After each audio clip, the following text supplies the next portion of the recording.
Columbia's controversial Opus downtown development project could be put to the voters. Good evening, I'm Brittany Pieper. And I'm Jim Rick. Thanks for joining us. A busy night at the City Council meeting with several items on the agenda. KOMU 8's Catherine Wilkins joins us live from City Hall with the latest details. Catherine. So far, the topic that seemed to spark the most interest tonight was the construction of the MKT to Parkade Bike Boulevard project. But the biggest item on the agenda has to do with the controversial Opus development downtown. The Columbia City Council is expected to address the possibility of holding a special election in November to let voters decide on portions of the Opus student housing development. Opus wants to build a 256-bed development on Locust Street between 7th and 8th Streets.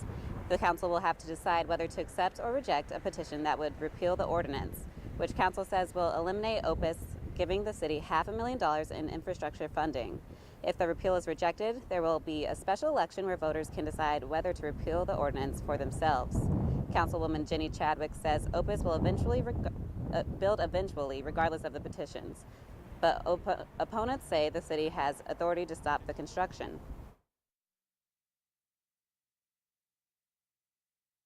To decide whether to authorize building permits for projects where we don't have infrastructure capacity. If we repeal that ordinance, Opus still will receive a building permit, and the project will move forward. It's just the city will not receive that additional funding. If council rejects the repeal and voters choose to vote on the issue, Chadwick says the Opus development plans will be put on hold until after the election. The special election is set for November 4th.